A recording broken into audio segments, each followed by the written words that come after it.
இது ஒரு CBN தயாரிப்பு. நீங்கள் பார்த்துக் கொண்டிருப்பது ஒரு புதிய வாழ்க்கை நிகழ்ச்சி. வணக்கம். ஒரு புதிய வாழ்க்கை நிகழ்ச்சிக்கு உங்களை அன்புடன் வரவேற்கிறோம். இந்த நிகழ்ச்சியின் மூலமா உங்களை சந்திச்சதுல ரொம்பவே சந்தோஷப்படுறோம். இந்த மாதம் முழுவதும் புதிய தொடக்கம் அப்படிங்கிற தலைப்புல தியானம் செஞ்சுக்கிட்டு இருக்கோம். இன்னைக்கு நம்முடைய நிகழ்ச்சியை ஒரு வசனத்தோடு தொடங்குவோம். 2 கொரிந்தியர் 5ஆம் அதிகாரம் 17ஆம் வசனம். இப்படி இருக்க ஒருவன் கிறிஸ்துவுக்குள் இருந்தால் புது சிருஷ்டியாய் இருக்கிறான், பழையவைகள் ஒழிந்து போயின, எல்லாம் புதிதாயின.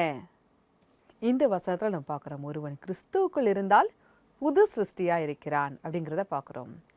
ஆதியாகம புஸ்தகத்தில் தேவன் இந்த உலகத்தை படைக்கும்போது ரொம்ப கரடு முரடா, வெறுமையா, இருள் நிறைந்ததா இருக்கதை பார்க்குறோம். நம்முடைய வாழ்க்கையிலுமே சில நேரம் இப்படி தானே இருக்குது.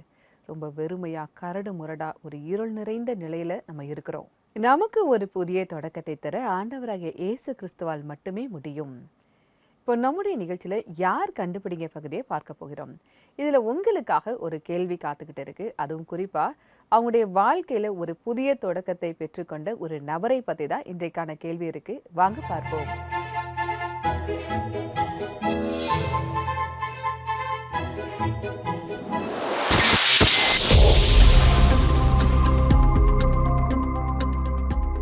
பைபிளில் ஒருவருக்குரிய எல்லாவற்றையும் சாத்தான் பறித்து கொண்டான்.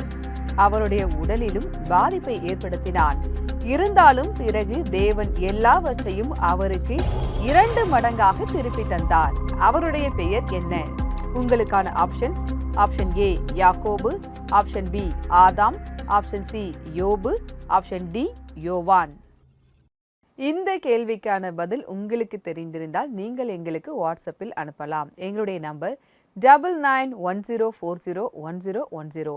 அப்படி இல்லை அப்படின்னா CBN இந்தியா யூடியூப் சேனலில் இன்றைய எபிசோடின் கமெண்ட் செஷனில் உங்களுடைய பதில்களை நீங்கள் பதிவு செய்யலாம். உங்களுடைய பதிலுக்காக நாங்கள் காத்துக்கிட்டு இருக்கோம். இன்னைக்கு நம்முடைய நிகழ்ச்சியில் ஒரு புதிய தொடக்கத்தை பற்றி பார்த்துட்ருக்கோம். இதை பற்றி இன்னும் நம்ம நல்லா தெரிஞ்சுக்க ஜேக்கப் ராஜ் கபூர் அவங்கள நம்ம சந்திக்க போகிறோம். அவங்களுடைய சாட்சியை தான் பார்க்க இருக்கிறோம். இவங்களுடைய வாழ்க்கையில் ஒரு பதிலை தேடி இவங்க அலைஞ்சிருக்காங்க.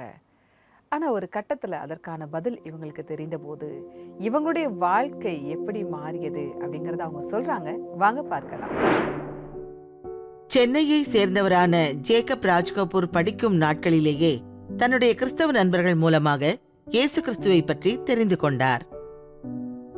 என்னுடைய ஃப்ரெண்ட்ஸ் எல்லாமே கிறிஸ்டியன்ஸ். அவங்க கிறிஸ்தவத்தை பற்றி பேச அதை பற்றியே கவனிக்க அதை பற்றி அவங்க அதிகமாக டிஸ்கஸ் பண்ண ஆரம்பித்தாங்க. எனக்குள்ள அது பாதி நேரத்தில் ஏற்றுக்கொள்ள முடிந்ததா இல்லாமல் இருந்துச்சு. ஆனாலும் வேறு வழி இல்லாமல் ஃப்ரெண்ட்ஸோடு சேர்ந்து இருக்கிறதா அது அக்செப்ட் பண்ணிட்டு போயிட்டே இருந்தேன். ஆனால் எனக்குள்ள ஒரு பயங்கரமான வைராக்கியம் இருந்துச்சு.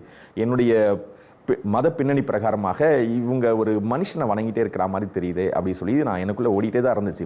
ஒரு பாலிடெக்னிக்கில் ஜாயின் பண்ணிவிட்டு எலக்ட்ரானிக் சம்மந்தமான ரிப்பேர் பண்ணக்கூடிய ஒரு தொழிலை நான் கற்றுக்கொண்டு அது சம்மந்தமான ஒரு சர்வீஸ் சென்டர் ஒன்று வைக்க ஆரம்பித்தேன். ஒரு நாள் ஜேக்கப் ராஜ் கபூர் வேலை பார்க்கும்படி சென்ற அந்த வீட்டில் இருந்த நபர் இயேசுவினுடைய அன்பை பற்றி பகிர்ந்து கொண்டார். பிறகு அவருக்காக ஜெபமும் செய்தார். டெலிவிஷனை சர்வீஸ் பண்ண அனுப்பியிருந்தாங்க. அங்கே போய் பார்க்கும்போது தான் தெரியுது, நான் எந்த வீட்டுக்கு போயிருந்தனோ அந்த மனுஷன் பார்த்திங்கன்னா ஒரு பாஸ்டராக இருந்தார். ஸோ அங்கே என்னுடைய வேலையை நான் முடிச்சதுக்கு அப்புறமா எனக்கு ஒரு கூலி கொடுக்குறாங்க. ஒரு சர்வீஸ் சார்ஜ் ஒன்று கொடுத்தாங்க. அந்த சர்வீஸ் சார்ஜ் கொடுக்கும்போது அவர் என்னை பார்த்து ஒரு கேள்வி கேட்டாங்க. தம்பி, நான் உங்களுக்கு இந்த சர்வீஸ் சார்ஜ் தரதுக்கு முன்னாடி இதை நான் ஜெபம் பண்ணி தரலாமா அப்படின்னு என்கிட்ட அவர் கேட்டார். சரி பரவாயில்ல, ஜெபம் பண்ணிட்டு கொடுங்க அப்படின்னு சொல்லும்போது ஜெபம் பண்ணிட்டு கொடுக்கும்போது ஒரு வார்த்தையை சொன்னார், இறைவனுடைய வார்த்தையை சொன்னார். அந்த வார்த்தையில் என்னுடைய முயற்சிக்கு விரோதமாக ஒரு பெரிய தடை இருக்குது அப்படின்னு ஒரு வார்த்தையை அவர் சொன்னார்.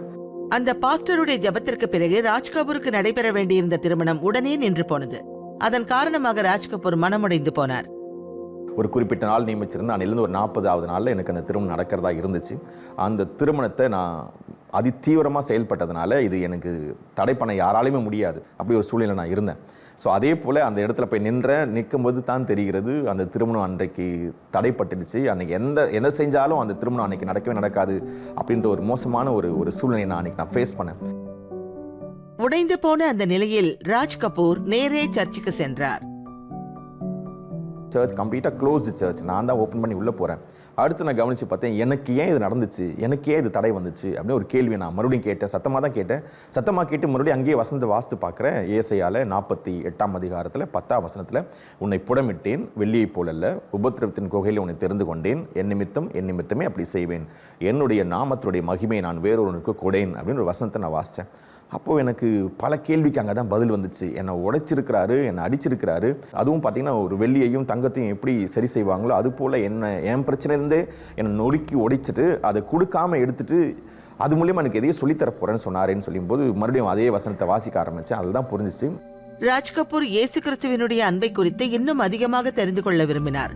ஆகையால் அவர் ஒரு பகுதி நேர பைபிள் செமினரியில் அட்மிஷன் வாங்கி அங்கு படித்தார். நான் எந்த கிளாஸ் போய் ஜாயின் பண்ணணும் அந்த கிளாஸ்க்கு ஒரு டீச்சராகவும் அந்த கிளாஸ் டீச்சர் தான் அந்த காலேஜுக்கு டீனாகவும் இருக்கிறத அப்போ தான் நான் அறிந்து கொண்டேன்.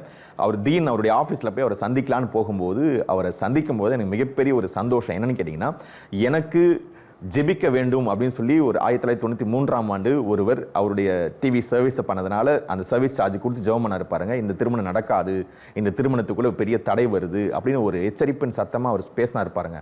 அந்த நபரை தான் அங்கே பார்க்குறேன். காலேஜ் டீனை உட்கார்ந்து கொண்டு இருக்கிறார். அவருக்கு என்னை பார்த்த உடனே சந்தோஷம் தாழவே முடியல. எழுந்து நின்று என்னை பயங்கரமாக வரவேற்று கட்டிப்பிடிச்சு சொன்னார், நீ என்னுடைய சோல், நான் உனக்கு இதை முதல் முறை சொல்லும்போது அப்படின்னு சொல்லி பல விஷயத்தை அவர் எனக்கு ஷேர் பண்ண ஆரம்பித்தார். அடுத்த ஒரு ஸ்டெப் என்ன பண்ணணும் போது என் ஃப்ரெண்ட்ஸ் ரெக்கமெண்ட் பண்ணுறாங்க. ECI பைபிள் காலேஜில் MTHன்ற ஒரு மாஸ்டர்ஸ் இன் தியாலஜியில் போய் ஜாயின் பண்ண ஆரம்பித்தேன். இன்றைக்கு ராஜ் கபூர் மற்றவர்களுக்காக ஒரு குடும்பமாக, ஒரு நண்பராக ஆண்டவருடைய ஊழியத்தை செய்து கொண்டிருக்கிறார். ஸோ இதெல்லாம் கவனிக்கும்போது இயேசு கிறிஸ்து என்னுடைய வாழ்க்கையில் என்னை தொட்டதுக்கான காரணத்தை நான் முழுசாக புரிஞ்சு கொண்டேன். நம்மை கொண்டு இந்த கர்த்தராகிய இயேசு கிறிஸ்து ஒரு திட்டத்தை வைத்திருக்கிறார். அது செய்யும்படியாக தான் நம்ம அழைத்திருக்கிறார். அதற்காக தான் இந்த வேலையை கொடுத்துருக்கிறார், அதுக்காக தான் இந்த ஃப்ரெண்ட்ஸை கொடுத்துருக்கிறார், அதுக்காக தான் இந்த வாழ்க்கையை எனக்கு கொடுத்துருக்கிறார். நான் புரிஞ்சுக்கிட்டேன். நானே யோசித்தேன், ஏன் நம்ம ஒரு ஃபெலோஷிப்பாக இதை ஒரு இடம் எடுத்து நம்ம செய்யக்கூடாது அப்படின்னு சொல்லும்போது ஒரு அற்புதமான ஒரு நபர் அந்த நாட்களில் எங்ககிட்ட ஒரு சர்வீஸ்க்காக வந்திருந்தார். அவர்கிட்ட இதை நான் ஷேர் பண்ணும்போது, என் வீடு காலியாக தான் இருக்குது, நீங்கள் எடுத்து யூஸ் பண்ணலாம், ஒரு காலி கிரவுண்ட் இருக்குது, ஒரு காலி பெரிய ஒரு ஹால் இருக்குது, எடுத்து யூஸ் பண்ணலாம்னு சொல்லி ஒரு இடம் கொடுக்குறார். அந்த இடத்துல தான் முதல் முறையாக நான் ஒரு ஃபெலோஷிப் ஆரம்பிக்கிறேன். இதே ஆசீர்வாதம் கர்த்தராகிய இயேசு கிறிஸ்து ஜீவன் எல்லா வகையிலும் வெளிப்பட்டு அநேகருக்கு ஆசீர்வாதமாக நானும் என் நண்பர்களும் என் சபையுமாக இன்று நாங்கள் இருக்கிறோம். நன்றி ஜேக்கப், உங்களுடைய சாட்சிக்காக மிக்க நன்றி. பைபிள் வசனம் உங்களுடைய வாழ்க்கையை மாத்திருக்கு. அதுவும் ஏசாயா 48வது அதிகாரம் உங்க வாழ்க்கையை மாத்திருக்கு அப்படின்னு நீங்க சொல்லும்போது ரொம்பவே சந்தோஷமா இருக்கு. கேளுங்கள் தரப்படும், தேடுங்கள் கண்டடைவீர்கள், தட்டுங்கள் அப்போது உங்களுக்கு திறக்கப்படும் அப்படிங்கிற மாதிரி ஜேக்கப் அவருடைய வாழ்க்கையில தொடர்ந்து தேடிக்கிட்டே இருந்திருக்காரு. அதுவும் ரொம்ப தீவிரமா விழிப்புணர்வோட தேடி இருக்காரு. அவருக்கான பதில் வசனங்கள் மூலமா அவருக்கு கிடைச்சிருக்கு. ஜேக்கப் சாருடைய சாட்சியை பார்க்கும்போது எனக்கு பைபிள்ல இருந்து யாக்கோபு ஞாபகத்துக்கு வந்தாங்க. யாக்கோபுடைய வாழ்க்கையும் ஜேக்கப் சாருடைய வாழ்க்கையும் கிட்டத்தட்ட ஒன்று போல ஒத்து போற மாதிரி எனக்கு தோணுது. அது மட்டும் இல்லை, பைபிள்லேருந்து யோனா, சிம்சோன் அவங்களுடைய வாழ்க்கையை பார்க்கும்போதும் இதுதான் கடைசி நிலைமை, இனிமே வர்றதுக்கான வாய்ப்பே இல்லை அப்படிங்கிற இடத்துல தேவன் மறுபடியும் அவங்களுக்கு ஒரு வாய்ப்பை கொடுக்கறத நம்மளால பார்க்க முடியுது. மீண்டும் ஒரு புதிய தொடக்கத்தை கொடுக்கறத நம்மளால பார்க்க முடியுது. அதில் எனக்கு பிடிச்ச ஒரு கேரக்டர் அப்படின்னா பேதுரு. அவர் என்ன சொல்லுவார், நெஞ்சை நிமிர்த்தி சொல்லுவார், யார் உங்களை விட்டு போனாலும் நான் உங்களை விட்டு போக மாட்டேன் அப்படின்னு சொல்கிறாரு. ஆனால் சில மணி நேரத்திலேயே ஒரு தடவை இல்லை, 2 தடவை இல்லை, 3 தடவை ஆண்டவராகிய இயேசு கிறிஸ்துவை யாருன்னே எனக்கு தெரியாது அப்படின்னு அவர் மறுதளிக்கிறத நம்மளால பார்க்க முடியுது. அந்த காலத்தில் அந்த கலாச்சாரத்தில் ஒரு செயலை 3 தடவை செய்கிறாங்க அப்படின்னா அது உறுதியான செயலாக பார்க்கப்படுது. இப்போ ஒரு கணவன் மனைவி இருக்காங்க, கணவன் மனைவி கிட்ட சொல்றாங்க, நீ வீட்டை விட்டு வெளியில போ அப்படின்னு ஒரு தடவை சொன்னா அந்த மனைவி சீரியஸா எடுத்துக்கிட மாட்டாங்க. ஆனா அதே வார்த்தையை 3 தடவை அவங்க சொல்லிட்டாங்க அப்படின்னா அது ரொம்ப உறுதியான செயலா பார்க்கப்படுது. அதே மாதிரி தான் பேதுரு 3 தடவை மறுதளிச்சாலும் கூட ஆண்டவராகிய இயேசு கிறிஸ்து உயிரோட எழும்பின பிறகு பேதுரு கிட்ட வராரு. நீ என்ன நேசிக்கிறாயா அப்படின்னு 3 தடவை அவர்கிட்ட கேட்கறத நம்மளால பார்க்க முடியுது. அதாவது பேதுரு செய்த தப்ப இயேசு கிறிஸ்து எப்படி சரி செய்றாரு அப்படிங்கிறத நம்ம அந்த இடத்துல பார்க்க முடியும். நீ என்ன நேசிக்கிறாயா, நீ என்ன நேசிக்கிறாயா, நீ என்ன நேசிக்கிறாயான்னு 3 தடவை கேட்குறாரு. இதே போல உங்களுடைய வாழ்க்கையிலும் நீங்க ஏதாவது தவறு செஞ்சிருக்கீங்களா? தேவன் உங்களுக்கு மறுபடியும் ஒரு வாய்ப்பை தருகிறார். பைபிள்ல இருந்து ஒரு வசனத்தை நான் உங்களுக்காக வாசிக்கிறேன். புலம்பல் 3ஆம் அதிகாரம் 22, 23ஆம் வசனங்கள். நாம் நிர்மூலமாகாதிருக்கிறது கர்த்தருடைய கிருபையே, அவருடைய இரக்கங்களுக்கு முடிவில்லை, அவைகள் காலைதோறும் புதியவைகள், உமது உண்மை பெரிதா இருக்கிறது. இந்த வசனம் நமக்கு சொல்லுது தேவனுடைய கிருபையும் இரக்கமும் காலைதோறும் புதியதா இருக்கிறது அப்படிங்கிறத பார்க்குறோம். அதனால தேவன் மறுபடியும் உங்களுக்கு ஒரு வாய்ப்பு தராரு. இன்னைக்கு நீங்க எவ்வளவு கடினமான நிலைமையில இருந்தாலும் சரி, இதற்கு மேல நான் என்ன செய்ய அப்படின்னு நீங்க யோசித்தாலும் சரி, ஒரு புதிய தொடக்கத்தை அவர் தருகிறார். மறுபடியும் அவருடைய கிருபையை உங்களுக்கு புதிதாக தருகிறார் அப்படிங்கிறத இந்த வசனம் நமக்கு கற்றுக் கொடுக்குது. ஒருவேளை உங்களுக்கு ஜெப உதவி தேவையா இருந்தா நீங்க மறக்காம எங்களுடைய ஆல் இண்டியா பிரேயர் லைனுக்கு கால் பண்ணலாம். எங்களுடைய நம்பர் 9910401010.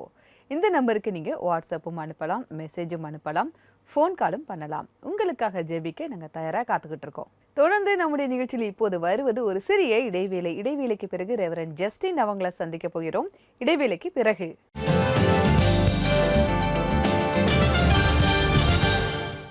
பல நேரங்கள்ல நம்ம புதுசா ஏதாவது ஆரம்பிக்கும் போது வெற்றி கிடைக்குமா கிடைக்காதான்னு குழப்பத்திலேயே இருப்போம். எவ்வளவு முயற்சி பண்ணியும் கிடைக்கலையே, இந்த முறை மட்டும் கிடைச்சிருமான்னு ரொம்ப டென்ஷன் ஆயிடுவோம். ஆனா இந்த புது வருஷத்துல நீங்க மனம் தளராதீங்க. தேவன் கிட்ட பிரார்த்தனை பண்ணுங்க. ஜனவரி 18 இருந்து 28 தேதி வரைக்கும் சிபிஎன் இந்தியா யூடியூப் சேனல்ல all India prayer line team மத்தியானம் 3 மணிக்கு லைவ்ல பிரேயர் பண்ண போறோம். இந்த பிரேயர்ல மறக்காம கலந்துக்கிட்டு வலிமையை பெறுங்க.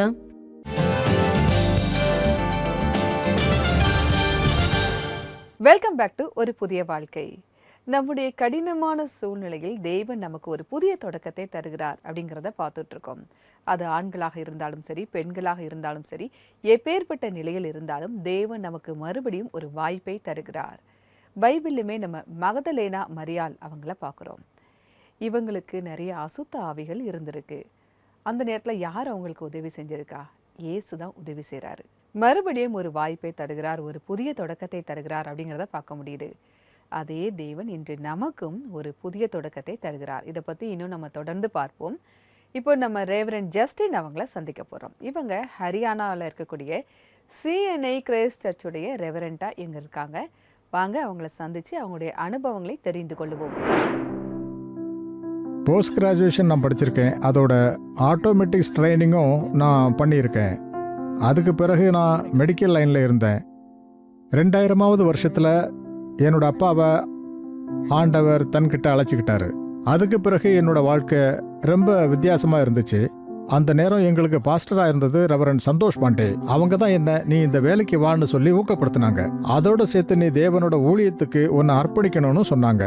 அவங்க கூட ஜெபத்தில் கலந்துக்க போவேன், மீட்டிங் போவேன், பிரசங்கம் பண்ணுவேன். அதுக்கு பிறகு என்னோட வாழ்க்கையில் நிறைய கஷ்டங்களும் துன்பங்களும் தொடர்ந்து வந்துக்கிட்டே இருந்துச்சு. அதுக்கு பிறகு இது எல்லாத்தையும் விட்டுட்டு நீ ஊழியத்துக்கு வான்னு தேவன் என்னை அழைச்ச மாதிரி இருந்துச்சு. அவரோட அழைப்பை நான் ஏற்றுக்கிட்டேன்.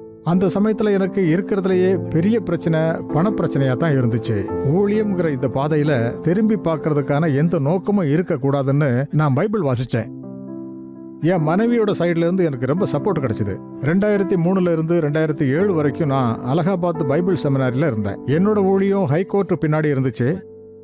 அங்கே போகிறதுக்கு என்கிட்ட எந்த ஒரு வசதியும் இல்லை. என்னோட ஸ்கூட்டர் அலிகட்டில் என்னோட வீட்டில் இருந்துச்சு. ஆனால் நான் அலகாபாத்தில் இருந்தேன். என்கிட்ட ஒன்றுமே இல்லை. பல மாதங்களுக்கு பிறகு நான் 300 ரூபாய்க்கு ஒரு செகண்ட் ஹேண்ட் சைக்கிள் வாங்கினேன். என் மக அலிசா ரொம்ப அடம் பிடிப்பா. அவளுக்கு 4 வயசு இருக்கிறப்ப டாடி நானும் உங்க கூட ஊழியத்துக்கு வருவேன்னு அடம் பிடிப்பா. சைக்கிள் கம்பியில அவளுக்கு சின்னதா ஒரு சீட் வைக்கிறதுக்கு ஒரு 35 ரூபாய் கூட அப்ப என்கிட்ட பணம் இல்லை. எப்படியோ ஒரு வகையில பணத்தை சேர்த்து நான் அவளுக்கு அந்த சீட்டை ரெடி பண்ணி கொடுத்துட்டேன். அதுக்கப்புறம் குழந்தைங்க உட்காந்து காலை வைக்கிறதுக்கு ஒரு ஸ்டாண்டு தேவைப்பட்டது. அது 15 ரூபாய் தான். ஆனா அதை வாங்கி மாட்டுறதுக்கு என்னால முடியல. அவ்வளோ கஷ்டப்பட்டிருக்கேன். ஆனா தேவன் என்ன ஒரு நாள் கூட சாப்பிடாம பட்டினியா தூங்க விட்டது இல்லை. உண்மையான விஷயம் என்னன்னா, தேவன் உங்களுக்கு இந்த மாதிரி இடங்களுக்கு போகும்போது நல்ல பணிவாகவும் அடக்கமாகவும் இருக்கணுங்கிறத சொல்லி தருவார். ஜகாத்திரி தான் என்னோட ஊழியத்துல நான் வந்த முதல் இடமாகும். இங்க நான் ஒரு ஆர்டினண்டா வந்தேன். அந்த நேரத்துல இங்க பாஸ்டர் லாசர் இருந்தாங்க. அவங்களுக்கு நான் உதவி ஊழியரா இருந்தேன். அப்புறம் டீக்கன் ஆனேன். இங்கேயே நான் பிரஸ்பீட்டராகவும் ஆனேன். எனக்கு போஸ்டிங் வந்துடுச்சு. அதுக்கு பிறகு என்ன 10 வருஷம் கழிச்சு அழைச்சாங்க. இங்க நான் 2023 மே மாசம் வந்து ஜாயின் பண்ணேன். அதுக்காக நான் ஆண்டவருக்கு நன்றி சொல்றேன். உண்மையிலேயே மக்கள் ரொம்ப சந்தோஷப்பட்டாங்க. சகோதரர் திரும்பி வந்துட்டாங்கன்னு சொன்னாங்க. இவ்வளவு சின்ன சர்ச்சில் 2 ஆராதனை நடத்துறதுங்கிறது முடியவே முடியாத ஒரு காரியம். ஆனாலும் அது தேவனோட திட்டமா இருந்துச்சு. இதுவரைக்கும் தேவன் இந்த சபையை நல்லபடியா நடத்திட்டு வந்திருக்காரு. மக்கள் ரொம்பவும் சந்தோஷமா உணர்றாங்க. சர்ச் எப்பவுமே நிரம்பி இருக்கும். தேவனை மகிமைப்படுத்துறோம். நாங்க எந்த ஒரு வேலையா இருந்தாலும் சப்போர்ட் பண்றதுக்கு ஜகாதிரி சர்ச் முன்னாடியே வந்து நிற்கும். தங்களோட பாஸ்டரை ரொம்ப கனப்படுத்துறாங்க. அவருக்கு சப்போர்ட்டும் பண்றாங்க. அதோட இங்க சமூக சேவைகள் கூட பண்றாங்க. என் வாழ்க்கையில பிரச்சனைகள்னு வரும்போது பைபிள்ல இருக்கிற இந்த வசன பகுதியை நான் பொதுவா வாசிக்கிறது உண்டு. அப்ப அந்த வசனம் என்ன தொடர்ந்து வந்து எனக்கு சக்தியும் உந்துதலும் தரும். நான் பல விஷயங்களை இழந்துட்டேன். ஆனா இன்னைக்கு அதுக்கு பதிலா பல மடங்கா எனக்கும் என்னோட குடும்பத்துக்கும் பலன் கிடைச்சிருக்கு. கொலோசியர் 2வது அதிகாரம் 6 மற்றும் 7வது வசனங்கள் மூலமா எங்களுக்கு இந்த பாடம் கிடைச்சிருக்கு. நாங்க அந்த வசனத்தை ஞாபகம் வச்சு தேவனுக்குள்ள தொடர்ந்து வளர்ந்தோம். தேவன் தன்னோட சக்தி மூலமா எங்க வாழ்க்கை மூலமா நாங்க செய்ய வேண்டிய வேலைகளை அவர் எங்களை செய்ய வச்சார். நன்றி ரெவரண்ட் ஜஸ்டின். உங்களுடைய அனுபவங்களை நீங்க எங்க கூட ஷேர் பண்ணிக்கிட்டீங்க. உங்களை பத்தியும் உங்களுடைய ஊழியங்களை பத்தியும் தெரிந்து கொண்டதுல எங்களுக்கு ஒரு உத்வேகம் கிடைச்சிருக்கு. தேவன் உங்களை மேன்மேலும் ஆசீர்வதிப்பாராக. நம்முடைய நிகழ்ச்சியில் இப்போது வருவது ஒரு சிறிய இடைவேளை. இடைவேளைக்கு பிறகு நாம் எல்லாரும் சேர்ந்து ஜெபிக்க இருக்கிறோம். இடைவேளைக்கு பிறகு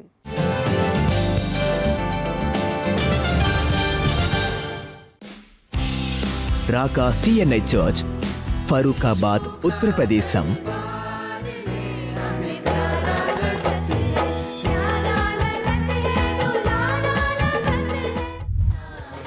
Christ church CNI, Jagadhri, Haryana.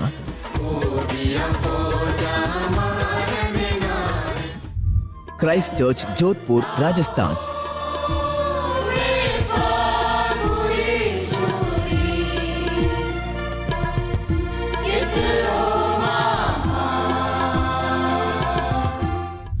மற்றும் கிரைஸ்ட் சர்ச் PCI, பஞ்சாபில் இருந்த தேசிய சேனலில் ஒளிபரப்பாகிறது.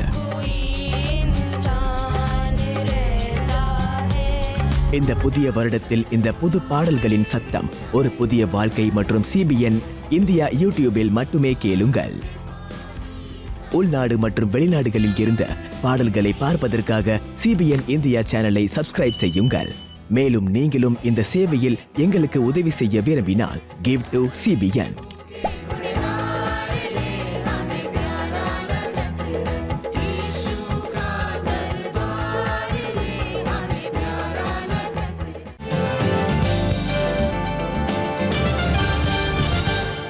வெல்கம் பேக் டு ஒரு புதிய வாழ்க்கை. தேவன் நம்முடைய வாழ்க்கையில் ஒரு புதிய தொடக்கத்தை தருகிறார் அப்படிங்கிறத பார்த்துட்டு இருக்கோம். இஸ்ரவேல் மக்களுக்கு கூட வாக்குத்தத்தம் பண்ணின அந்த இடத்திற்கு நூற்றுக்கணக்கான வருஷங்களுக்கு பிறகு அவர் வாக்குத்தத்தம் பண்ண அந்த இடத்தை தந்தார் அப்படிங்கிறத பார்க்குறோம்.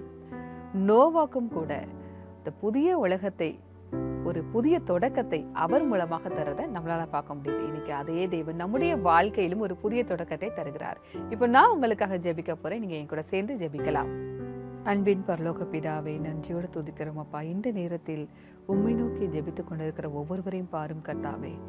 அப்பா, எங்களுடைய நிலை உங்களுக்கு புரியும் ஆண்டவரே. வெளியில் சொல்ல முடியாத நிலைமையில் இருந்தாலும் தகப்பனே, நீங்க எங்களுக்கு ஒரு புதிய தொடக்கத்தை தரீங்க நாங்க பார்க்குறோம். பைபிளில் நிறைய பேருக்கு இதே மாதிரி ஒரு புதிய தொடக்கத்தை, புதிய வாய்ப்பை நீங்க தந்திருக்கீங்க. எங்களுடைய வாழ்க்கையிலும் ஒரு புதிய தொடக்கத்தை தாங்க கர்த்தாவே. கடினமான நிலைமையில, ஒரு இருள் சூழ்ந்த நிலையில யாரெல்லாம் இருக்கிறாங்களோ அவங்களுக்கு ஒரு புதிய வாழ்க்கையை தாங்க கர்த்தாவே. உம்மால் தரக்கூடும் நாங்கள் விசுவாசிக்கிறோம் கர்த்தாவே. அப்பா, நீர் அல்பா உமேபாகவாக இருக்கிறீர் ஆண்டவரே. எங்களுடைய வாழ்க்கையில் ஒரு புதிய தொடக்கத்தை நீ தரப்போகிற கிருபைக்காக உமக்கு நன்றி. சந்தோஷத்தையும் சமாதானத்தையும் நீங்க தாங்க கர்த்தாவே. நீர் இயேசுவின் மூலமாய் ஜெபம் கேளும் பரமபிதாவே. ஆமேன், ஆமேன். நாம் வல்லமையான தேவனிடத்தில் ஜெபித்திருக்கிறோம். நிச்சயமாகவே அவர் உங்களுக்கு ஒரு புதிய தொடக்கத்தை தருகிறார். இன்றைக்கான பைபிள் வசனம் என்ன அப்படிங்கிறத பார்க்கலாம். எனக்கு ஒத்தாசை வரும் பர்வதங்களுக்கு நேராக என் கண்களை ஏறெடுக்கிறேன். வானத்தையும் பூமியையும் உண்டாக்கின கர்த்தரிடத்திலிருந்து எனக்கு ஒத்தாசை வரும். சங்கீதம் 121 வசனம் 1-2. ரொம்ப அருமையான வசனம் இது. பொதுவாக நம்ம ஏதாவது ஒரு கஷ்டத்தில் இருக்கும்போது நம்ம யாராவது உதவி செய்வாங்களா அப்படின்னு நம்ம தேட ஆரம்பிப்போம். உதவி செய்கிறவங்க யாராவது இருக்காங்களா அப்படின்னு நம்ம ஏங்க ஆரம்பிப்போம். ஆனால் நமக்கு ஒத்தாசை வரக்கூடிய பர்வதம் நம்முடைய தேவன், நம்முடைய ஆண்டவராகிய இயேசு கிறிஸ்து அந்த உதவியை உங்களுக்கு தருகிறார். நிச்சயமாக அவர் உங்களை விட்டு விலகுவதும் இல்லை, உங்களை கைவிடுவதும் இல்லை. எல்லா நிலைகளிலும் உங்க கூடவே இருந்து உங்களுக்கு அவர் உதவி செய்கிறார். தொடர்ந்து நம்முடைய நிகழ்ச்சியில் இப்போது ஒரு பாடலை பார்ப்போம்.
இந்த பாடலை பாடிய குழுவினருக்கு எங்களுடைய நன்றி. தேவன் உங்களை ஆசீர்வதிப்பாராக. நிகழ்ச்சியுடைய நிறைவு பகுதிக்கு வந்துட்டோம். இன்றைக்கான நிகழ்ச்சி உங்களுக்கு ஆசீர்வாதமாக இருந்திருக்கும் அப்படின்னு நாங்கள் கர்த்தருக்குள்ள விசுவாசிக்கிறோம். நான் வேறொரு எபிசோட்ல உங்களை சந்திக்கிறேன். அதுவரை கர்த்தருடைய கிருபை உங்கள் அனைவரோடும் கூட இருப்பதாக. God bless you.